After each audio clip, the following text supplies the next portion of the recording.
Have you seen this look before? You know what, if you have, you might actually be the first in your bloodline to ever lay your eyes upon this. It is viral for many reasons, one of which is that it's very easy to draw, but the other reason is because it's now the standard issue influencer face. To be more precise, it is actually something that netizens have dubbed as the influencer beauty standard, 网红审美. Although whatever you wish to call it, one thing is that you can't go anywhere without seeing the aesthetic if you are chronically online. Hey, you'd think it's pretty difficult for an entire country to agree on anything as a collective. I mean, to this day, the north and south of China still can't settle the question on whether or not a bowl of gluttonous rice should be served sweet or savory. The answer is of course savory. But if there's one thing that the people have been united on, now that this has ran its course, it'll be how the influencer beauty standard has truly evolved to set back the people.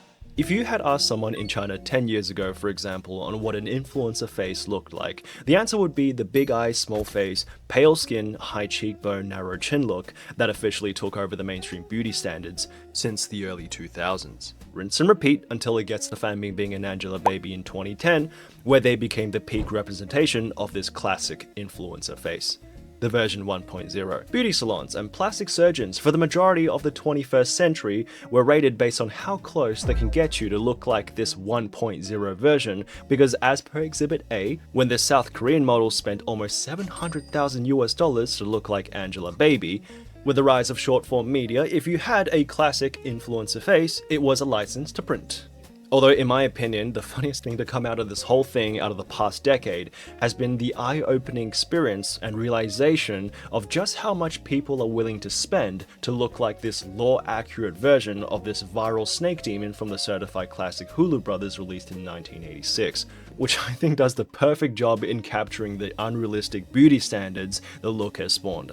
I mean, that's literally how it looks. But now that it's been a wild couple of years, there's been good news and there's been bad news. The good news is that this look is slowly dying, giving the new generation an opportunity to come in to revolutionize the influencer face, with something, I guess, a bit more achievable by human standards.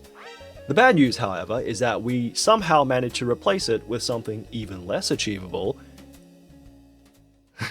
Hey, hear me out, hear me out! What are you gonna say, King? What about something that looks like a 3-year-old adult? Hey, yo! It's the mid to late 2010s, a niche rural aesthetic begins to catch the internet by storm on a short video platform called Kuaishou, in which netizens later coined the aesthetic the Manjiao makeup. If you notice a few similarities between what you see with Manjiao culture then versus what we see trending today on the front pages of China's latest Beauty For You page, then you're not really mistaken in thinking that the similarities overlap.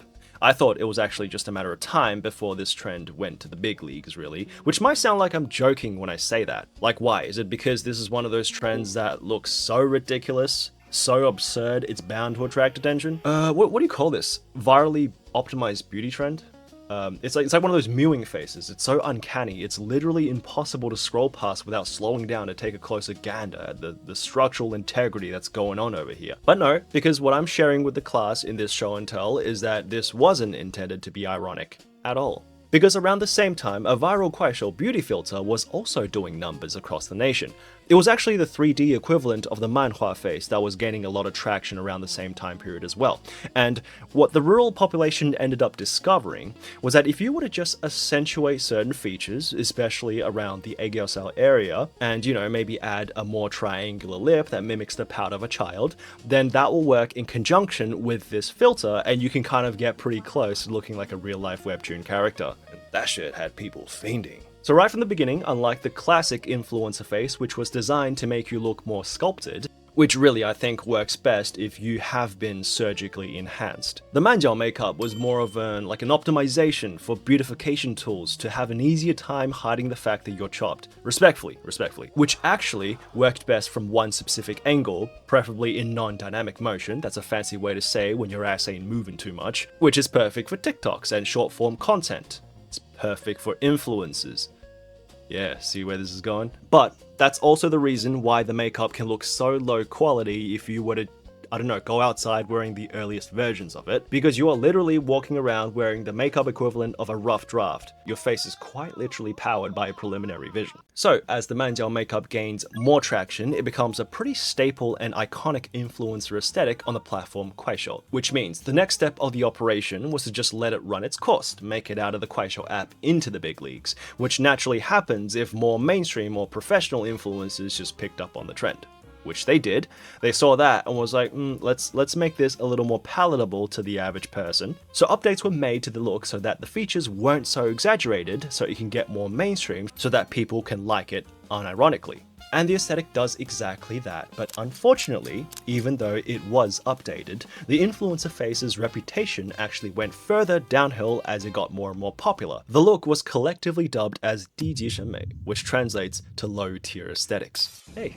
You know what else is low tier? Going traveling without an eSIM, silly. Waiting in line to buy a SIM card when you land. Even if you don't get scammed, the risk in itself is just crazy to me. Wouldn't have to do that with a trusted provider like Saily, our sponsor of the day. And the convenience comes from the fact that you can just download the app, set up the eSIM, and have secured internet connection right away when you land. With Saily, the eSIM just needs to be installed only once, and you can then choose between the different sizes of affordable data plans, including unlimited data in over 200 destinations. But the most convenient thing for me, actually, is that Saily not only has an inbuilt ad blocker that can reduce data usage by up to 28.6%, but they'll also notify you when you've used up to 80% of your data, which is very convenient for the times when the Wi-Fi is bad, but you still want to watch something.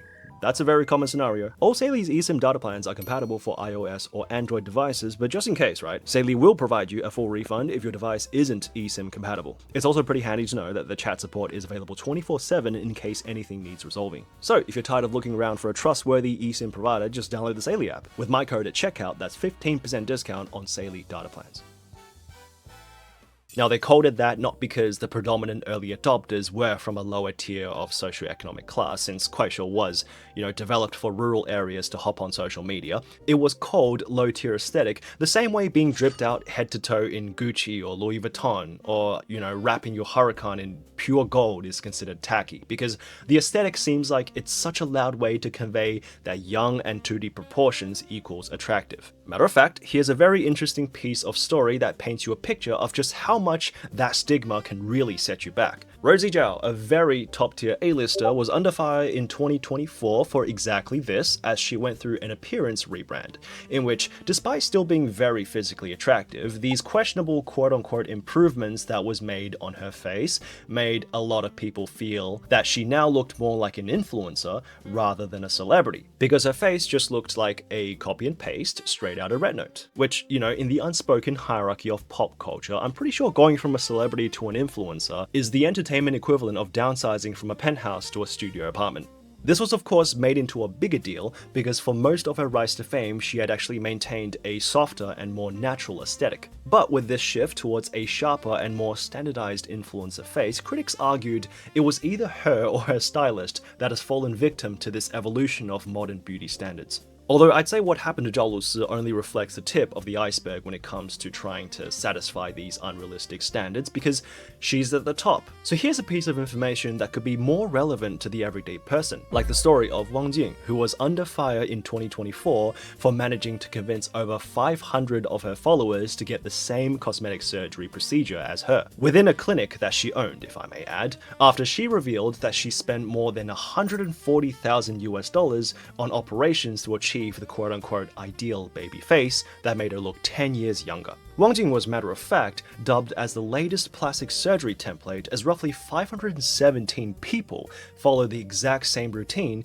to look exactly like Wang Jing's replica. Of course, if you want to have the look, it'll include a full high crown head, prominent elf ears, round Barbie-like eyes, large eye-catching under eye bags, a Korean-style upturned nose, and a cute pouty smile. A netizen even joked that Wang is trying to establish her very own republic where she will be the queen of a Wang Jing clone kingdom. Although unfortunately, I think if you want to be a part of that kingdom, the tickets to enter will cost around 50,000 RMB at the minimum. Because at Wang's clinic, the price for 3 hyaluronic acid injections to the face is said to have costed around 38,888 yuan, which is roughly $5,500 US. If you take injections regularly, you know that's almost 2 times the market price of a standard licensed clinic. Although the tragedy of this story was that the money in this case does not buy you safety, because as Wang Jing began to amass more citizens in her kingdom, the queen was inevitably photographed in the streets, which showcased the reality of what actually happens after you use a super large amount of injection fillings to achieve her so-called baby face look, which was around 66 injections that were tallied up according to the procedures Wang Jing herself has told us she did. The irony, of course, is that once again, whilst the face looks absolutely diabolical in real life, it does look absolutely phenomenal under filters, doesn't it? Which means the face has not forgotten its Manjiao roots. Of course, stories like Wang Jing doesn't fall too far from the problem if we just take a look at things from a macroeconomic perspective. Yes, big data. For example, in 2025, a report published by the consultants at KPMG gives us a very morale-evaporating piece of data, showing that firstly, in cases like Wang's, Red Note is the culprit, where around 72% of users consider Red Note content reliable, which is a key factor in driving consumer preferences with non-invasive aesthetic procedures such as Botox or hyaluronic acid fillers. Now, if you're thinking to yourself though, oh okay, well if Red Note has such a drastic influence over people's opinions in the beauty market, then isn't it a bit dangerous to have an app hold this much control over a demographic that puts more trust in the app's algorithm than I have over my local grocery store flower section during Valentine's Day? Because once in a while we all forget. And guess who has you covered? Every guy's done this, right? I think. Anyways, it is dangerous. That's precisely why Xiaohongshu has been pulled up over 20 times for issues relating to publishing false advertisements and failing to review content information. In fact, if we count the most recent times violations have occurred, in May 2025, which marks the 4th time the app was sent to the principal's office for an actual chat with the government about issues such as product recommendations backfiring. So similar to Wang's case, where the algorithm presents you something that does not have your best interest in mind when it helps you make permanent and life-altering decisions, just know that Xiaohongshu is kind of infamous for exactly that. That is, by the way, literally the equivalent of you going to a flea market as a tourist with the mindset of, I trust everybody here with my money. No, I think you're gonna get rinsed. Because on one hand, as we just mentioned, influencers on Red Note is a crowd favorite when it comes to beauty advice, but on the other hand, let's refer to KPMG once again, since 90% of the content on the platform is user-generated, this means you never know who you're really getting your information from.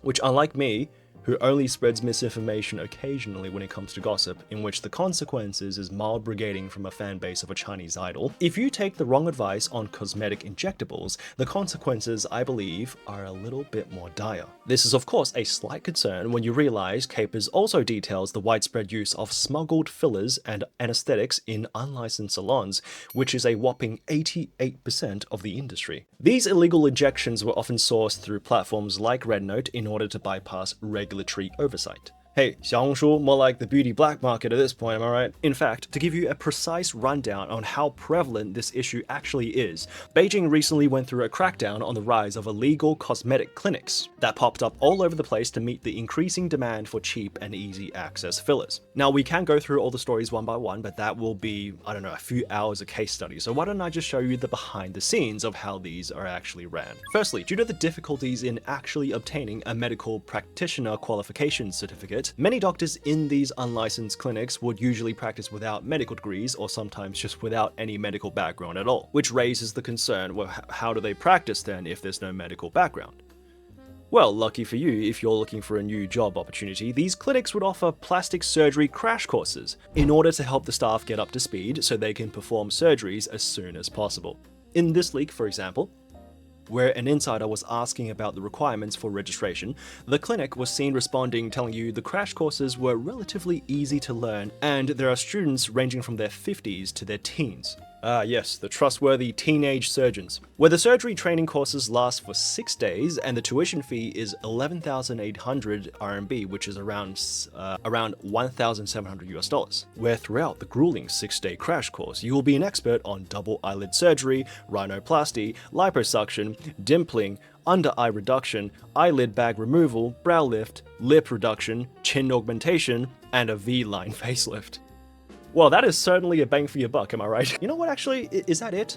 I'm starting to think these students could have still too much free time on their hands. I mean, for 6 days, I feel like we could fit a few other surgeries in. Maybe there may be a few extracurricular activities, you know what I'm saying? Although the brochure does also mention for those who do not perform the procedures themselves, they can bring a client to enjoy any of the above free surgeries. Now see if you really hated someone.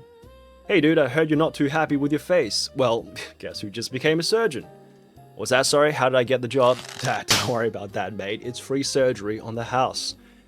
You know, how can you say no to that? But I think at the end of the day, the choice is yours. And I like to think that if the worst comes to worst, fingers crossed, if you do, God forbid, end up choosing a bad clinic, and the procedures you've chosen does end up aging poorly in the long run in 10 years' time, as the beauty trends inevitably shifts once again. Oh my god, I cannot wait. But no, I actually think it's not the end of the world, because just like what my barber said to me when he really cooked up my haircut, no matter how bad you think it looks, there's always got to be one angle that'll look good in. Even a broken clock is right twice a day, am I right? No, that's actually pretty fucked. If this is you, my condolences. Just be more careful next time.